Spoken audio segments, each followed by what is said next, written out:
No, fundamentally, this is an issue of cultural compatibility. And so I've argued for a long time that we need to tear up and replace the 1951 UN Convention on Refugees.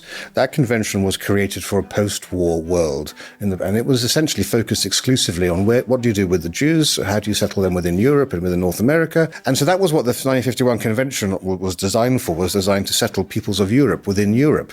And so my argument is you need to have a new convention of refugees for the UN, which says that people fleeing war-torn countries must be resettled within their continent of origin.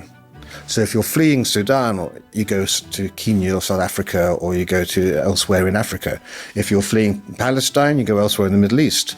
You're fleeing Vietnam, you go elsewhere in Asia. You're fleeing Ukraine, you come to Europe. Because it's culture that is the key thing that causes tension and division.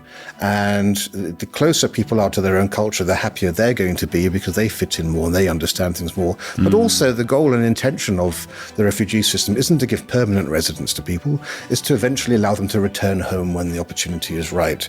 And you're far more likely to return home if you're actually geographically proximate to where your homeland is.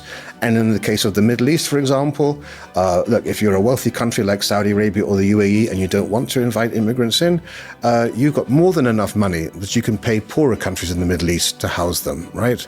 Much like we're doing we were going to do with the Rwanda scheme, which actually the EU is now considering the Rwanda scheme. So there's no excuse in my mind for not having this system. And I think everybody would be far happier through a system like that.